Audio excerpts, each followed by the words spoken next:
Bilisan mo to!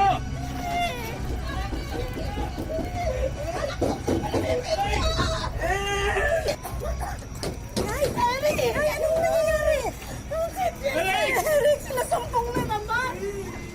Ay, nagsumpong na ako! Sandali lang. Eric! Eric, si Teacher Helen to. Anong nangyayari? Bakit mo yung ginagawa?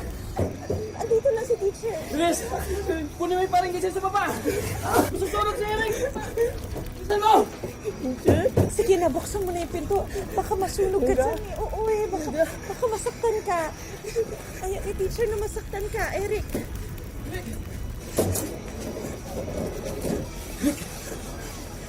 Dito wala dito. Sir? Okay ka lang ba?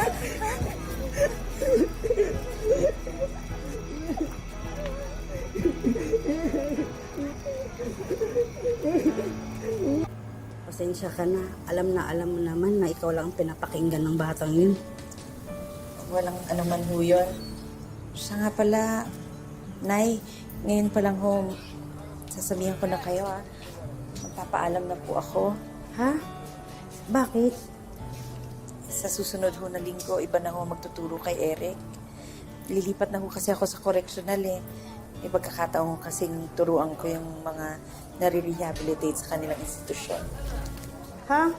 Naku, sigurado ka, Tits? Halang ang mga bituka ng mga yun.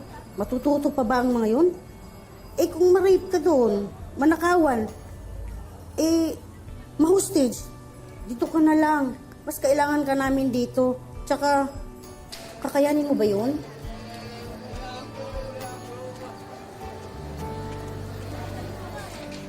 Isa raw sa namumukod-tanging katangian ng SPED teacher na si Teacher Helen ay ang kanyang abilidad na kunin ang tiwala ng kanyang mga estudyanteng may special needs. Ngunit ang mundong ito na kanyang nakasanayan na magbabago nang tanggapin niya ang hamon na magturo sa bilangguan. Ito na kaya ang pinakamatinding leksyon na kanyang haharapin? Saksihan po natin ang paghihirap na pagdaraanan ni Teacher Helen sa loob ng piitan. Ako po si Vicky Morales at ito po ang Wish Ko Lang.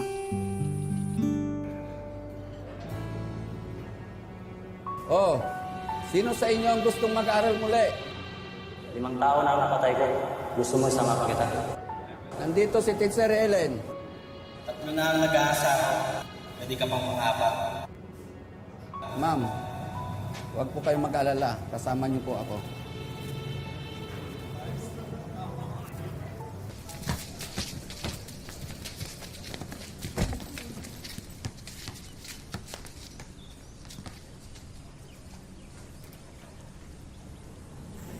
Magandang hapon sa inyong lahat.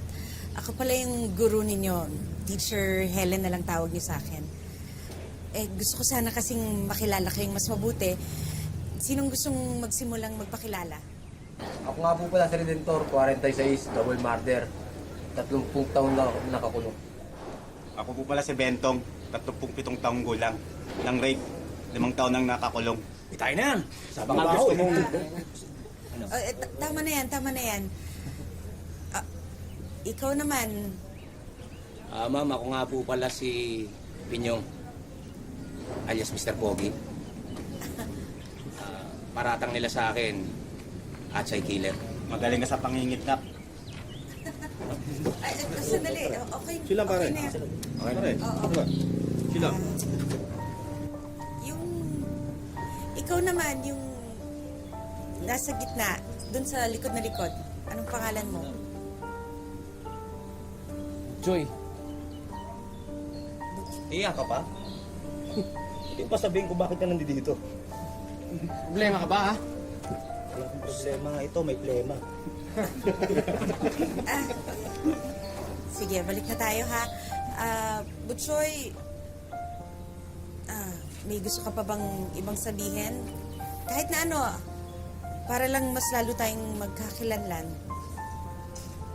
nanakaw ako. Nanakaw. Susunod, gagraduate na yan sa pagiging murder. O sige, magsisimula na tayo ha.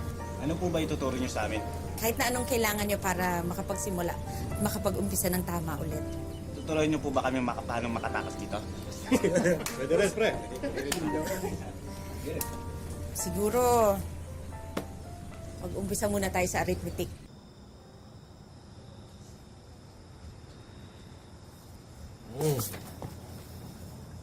Ikaw naman kasi, kinuha-kuha mo pa yung assignment na yan. Yan, tuloy. Hanggang dito sa bahay, dinadala mo yung mga problema sa trabaho. Pag-aawayan pa natin to. Diba? Tapos na yun. Sinabi ko na naman sa iyo yung mga issue ko, kaya ko tinanggap tong assignment na to eh. Naniniwala kasi ako na sila rin may karapatan silang matuto. Makapagtapos. Eh, teka lang. Saan nga ba tayo nagkakilala ulit? Yun na nga. Hindi ba ikaw, isa ka rin doon? Doon sa makukulit na estudyanteng tinuturuan ko noon? Diba? Eh, katulad nila, karapatan din nila yung maabot yung naabot mo. Diba? Sino sa inyo dito ang magaling sa arithmetic? Taas nga kamay. O sige, ganito na lang. Meron kayong 15 pesos. Dadagdagan ko yun ng 20. Magkano na pera nyo? Dito, 15 plus 20 is? 30, ma'am. Naku, Betong, kulang yung pera mo eh. 15 plus 20 is? Eh kasi po, kinupit ni Butchoy yung 5 piso. Hoy, Butchoy! Labas mo na! 5 piso na lang, kinupit mo pa. Problema ka ba, ha? Ba? Ako kung binubuisit, ha? Lumalaban ka na? Ano, tara! Kabago-bago mo na dito. Ano? Sandali. Tama na yan. Sige, ano?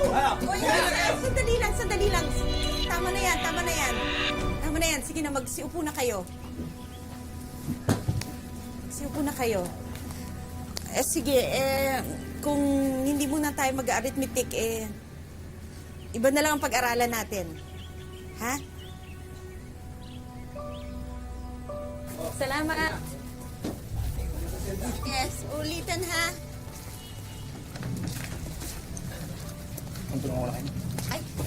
Ay, hindi na, Mr. Miss Pogi, ma'am. Mr. Pogi, salamat. Kaya ko na to. Ang dami yung dinadala, oh. Hindi, okay lang. Sige, salamat ha. Sandali lang, ma'am. Parang may naiwan kayo.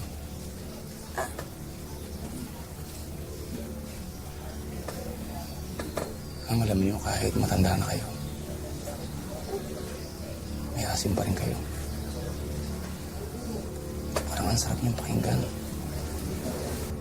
Parang kahit saan kayo magpunta, bubuhatin ko kayo, ma'am. Ihatid ko kayo kahit saan.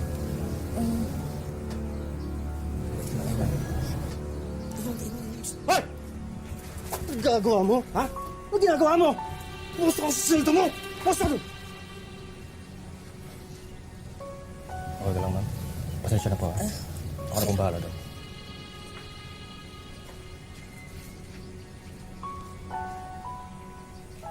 Chong, ano?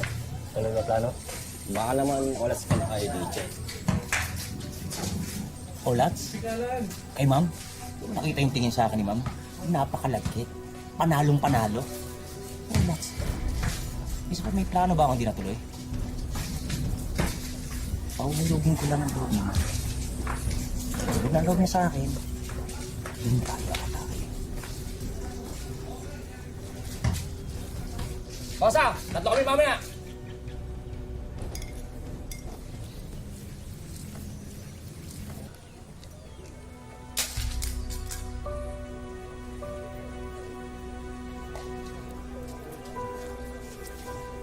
Problema ka ba? Ikaw, anong problema mo? Hindi, nambapastos ka eh. No, Ano mangyari, ha? Ano? Tara, suntukan na lang. Suntukan. Tataya na lang! Oh, 5 sigarilyo. tapos na ako 5 sigarilyo. Dito ako sa isa. Dalawa sa'yo. Oh, sige. Yapot mo na. Kosa, tatlo sa'yo, ha?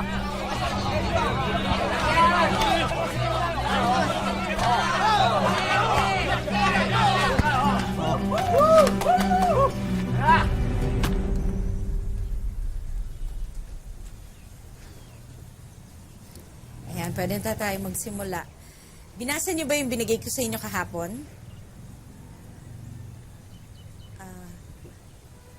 Hindi po namin nabasa, ma'am. Busy po kami. Busy. Sige, iba na lang pag-usapan natin. Parang kulang kayo ng isa. Asan si Butchoy? Pinarasahan po. Pinarusahan? Bakit? Ayusin mo yan, ha? Gusto ko nakikita ko ang pagmumukha ko sa mga talis na yan, ha? Ayusin mo, ha? Masyado kang maangas, eh. Butchoy?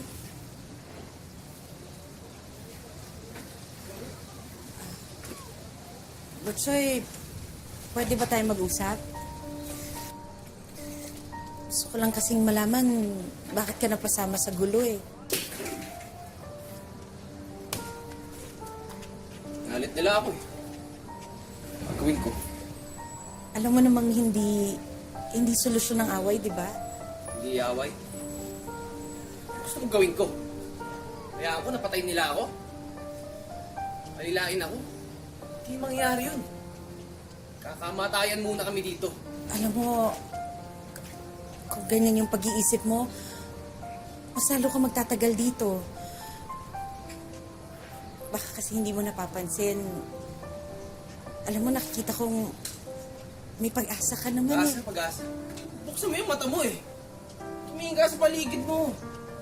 Mga tao dito, halangang bituka. Iniisip mo lang yan kasi yan yung nakikita mo. Yan din yung sinasabi nila sa'yo. Pero kapag binuksan mo yung puso mo, magiging malaya ka. Madaling... Hindi. Turingin ka pa namang teacher, pero puro kasinungalingan pinagsasabi mo. Ha? Ako gusto mo. Ikaw na unahin ko.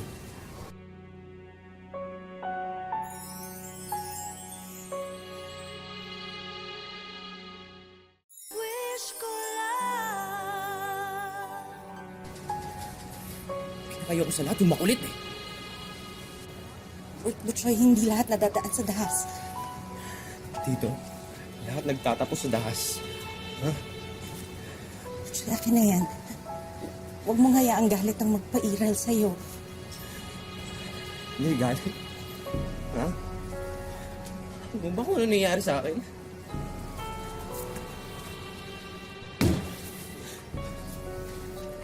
Nakakaulang naman ako eh. Sino naman ako pumatay? Nakakaulang! Tingnan mo ang ginawa nila sa akin. Sinako nila ako dito kasama ng mga demonyong yan. Alam mo, buti na pumatay na rin ako para magsama-sama na kami dito sa pertong to. Butchoy, yung impyernong sinasabi mo, nasa utak mo lang yan eh. Sino ka ba para paniwalaan ko, ha? Mga alam mo sa buhay ko, hindi ako maniniwala sa'yo. Hindi man kita kilala. Pero nakikita ko yung mga pangarap mo. Sinungaling! Sinungaling ka! Hindi naman ako nagsisinungaling. Alam mo ba, ang asawa ko, dati rin katulad mo. Kaya naniniwala ako na meron pa kayong pag-asang magbago. Hindi totoo yan. Butchoy.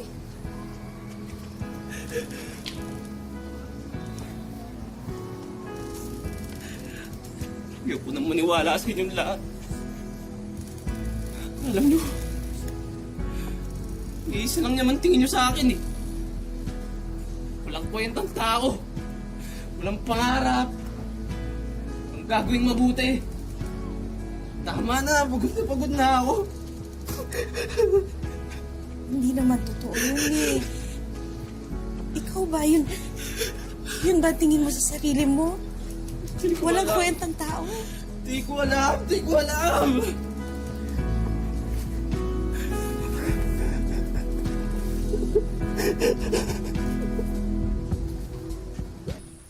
Naniniwala si Teacher Helen na hindi dapat pagkaitan ng pag-asa ang kanyang mga estudyanteng minsang naligawang landas.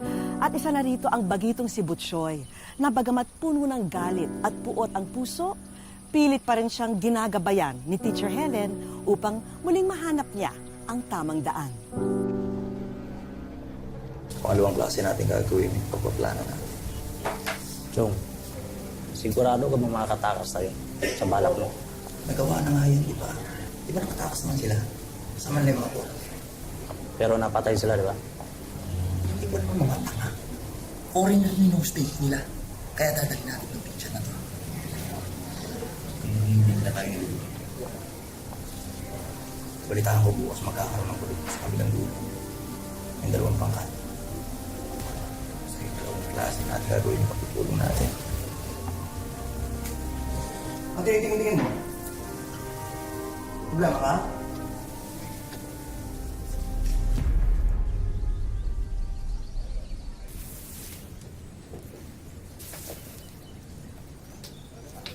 O, ayan na yung mga tanong ninyo. Pakisagutan na lang, ha?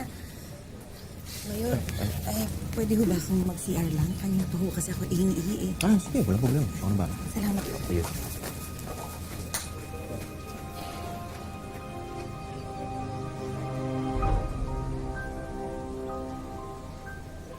Mayor! Oh, Naiiyak kung pwede bang may... ano problema mo? Ha? Kita mo may ginagawa kayo, pwede bang mamaya na yan? Ingin ako, anong gusto niyo dito kumihi? Sige, subukan mo. Mayor, Sige, bilisan mo! Bilisan mo!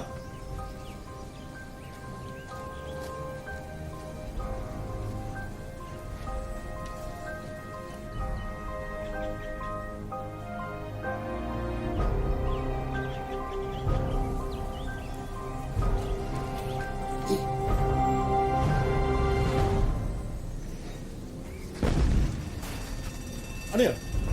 May kaguluhan sa silda. Bilang! Bilang isa, bilang dalawa. Alisin niyo! Bilang mo. Bilang 6. Bilang 7. Bilang 8. Bilang 9. Bilang 10. Sabi yung isa, huling bilang, sir!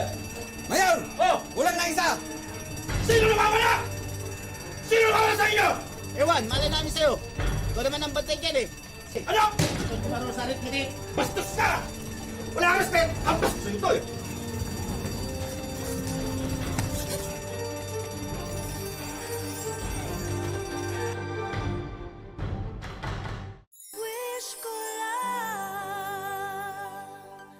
Nakuha man ni Teacher Helen ang tiwala ni Butchoy. Ang iba pang presyo kaya ay makuha rin niya ang loob. Lingid sa kanyang kaalaman, ang isa sa kanila'y matagal na siyang minamanmanan at balak siyang gamitin upang makatakas sa loob ng piitan.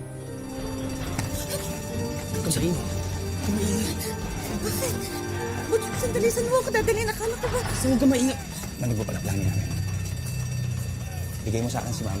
Ako na bahala para makatakas na tayo. Sige na, akin na. Hindi, kung tatakas ka, tumakas ka mag-isa, huwag mo dadamay si ma'am.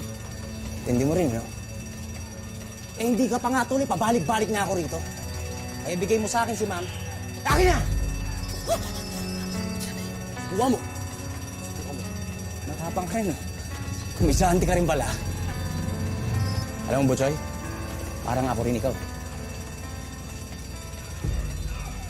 Kaya lang, mas ginamit ko isip ko. Mas naging wais ako. Pulupuin ka lang ng mga yan. Ano sa tingin mo, aalagaan ka nila? Kailangan lang nila ng pera. Kaya nandito yung mga yan para kumita lang sila ng pera. Ano pa kailan nila sa atin? Sa mga katulad natin. Ha? Nawala ng silbi sa mundo. Pag-isipan mo. Akin na! Akin na, bigyan mo sila!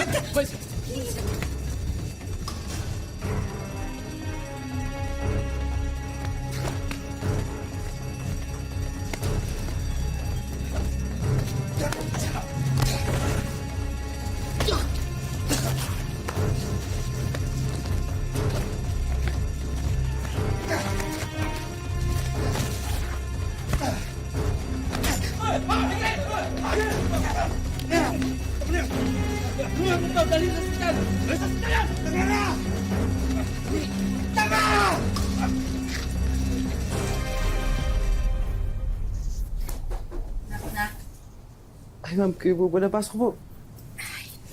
Po kayo. Kumusta ka na?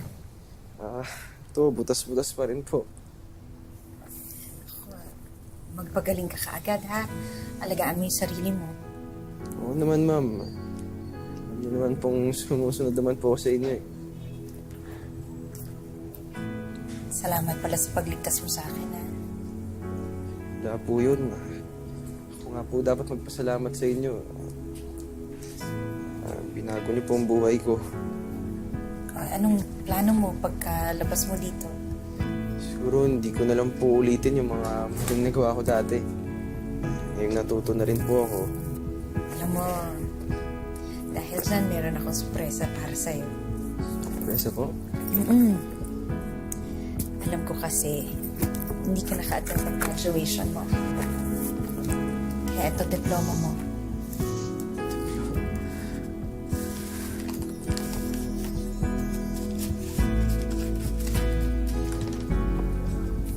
Maraming salamat po. Congratulations. High school graduate ka na. Thank you, ma'am. Maraming salamat po. Sobrang laking tulong po sa akin ito. Nakagraduate na ng high school si Butchoy, habang si Teacher Helen na-destino naman sa iba uling paaralan. Alam mo, teacher, believe ako sa'yo. Kasi kung ako yan, mag-walk out na ako. Sa kulit ng mga yan, sakit sa ulo eh. Hindi lang naman kailangan pasensya ang pagtuturo sa kanila eh. Kailangan ginagamitan din ng puso. Kaya nga ang first lesson sa pagtuturo, dapat iparamdam mo sa kanila, sa puso nila, na ang hangarin mo talaga ay mapabuti ang buhay nila. Ang hirap naman. Ganyan talaga. Sino ba naman nagsabing madaling maging guro? Okay. Halika na. Sige.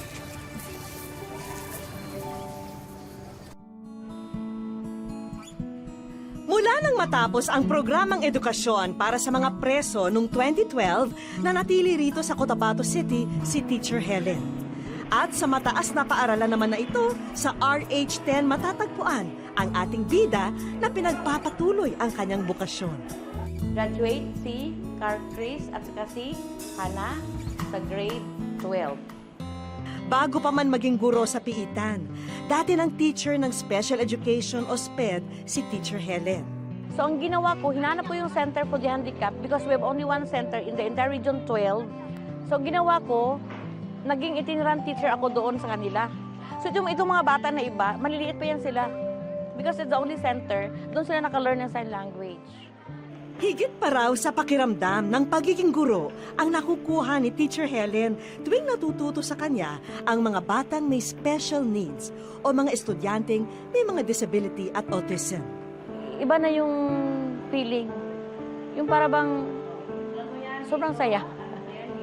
No project at all, no. So I will help Boy. No project. No sa'yo, electronics, no? Malapit sa puso ni Teacher Helen ang kapakanan ng mga special children dahil maging siya ay isang ina sa isang anak na may mild autism, si Hannah. Si Hannah ay 31 taong gulang ngayon at nag-aaral ng drafting sa grade 12. Accept mo lang na yan na talaga siya. Kung ano man ang purpose ni God, bakit ganyan siya. Dahil ako alam ko na, so yung proper intervention na lang ang binigay sa kanya. Higit sa 3 dekada na sa propesyon niya si Teacher Helen. Iba't ibang parangal na rin ang kanyang naani sa kanyang karera. Ang isang quality talaga ng teacher kasi pagturo, kailangan may puso eh.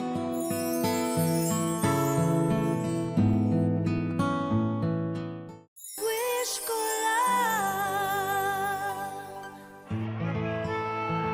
Panibagong araw na naman sa paaralan at tulad ng dati, diretso sa silid-aralan ng SPED si Teacher Helen.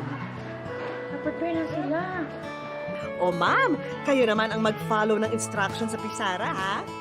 Panoorin mo ito, Teacher Helen. Ganon. Where did you get your TV? You brought it? Ito ang unang pagkakataon na mapapanood ng butihing guro ang ilang eksena ng pagsasadula ng kanyang buhay. Dahil siya ay nasa Wish Ko Lang. Hi, Helen! Welcome to to Wish Ko Lang. Hana kami sa iyong dedikasyon bilang guro sa ating mga kababayan dyan sa Cotabato. At bilang pasasalamat sa iyong pagbahagi ng inspirasyon at pag-asa, hatid namin ngayon ang ilang mga regalo na sana makatulong pa sa iyong bokasyon. Una na yan, itong bagong TV na magagamit mo para sa iyong pagtuturo ng mga estudyante mo sa special education. At may iba pang mga sorpresa ang naghihintay sa iyo sa araw na ito. Maraming salamat ha, Teacher Helen. Sobra kayo! Ano ba yan? Wish ko lang pala yan! Oh my God! Actually, sabi ko, how can I reach that wish ko lang? Mula pa noon, hindi ko in-expect na ganitong gift ni God sa akin ngayon. In my how many years of teaching the special children, gift of God.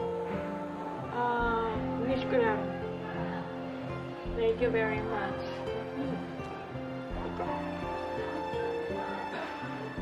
Thank you, God. Maging ang ilan sa mga estudyante ni Ma'am naantig sa sorpresa sa araw na to. Very good gift daw ito.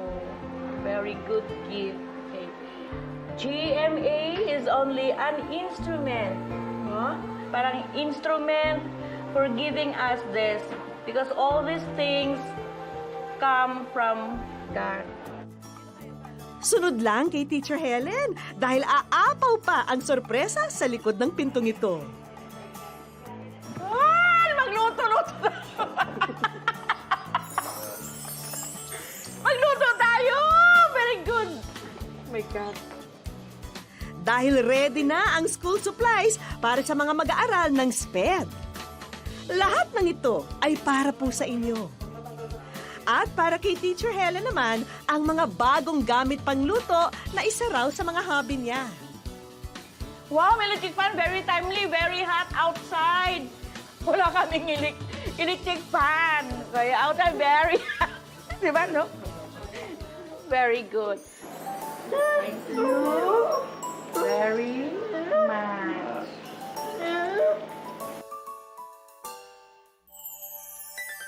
Madalas nakukulong ang ating isipan sa samot-saring karimlan sa tuwing tayo'y naiipit sa matitinding pagsubok.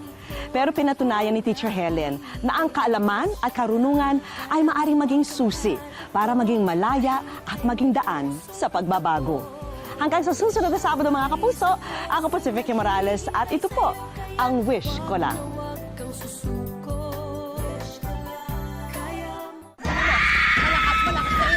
Mahal, konti na lang. Kaya mo yan. Kaya mo yan. Kini mo. Ay, medyo tatay na ako. Bakit hindi ko naririnig yung anak ko? Hindi siya umiiyak!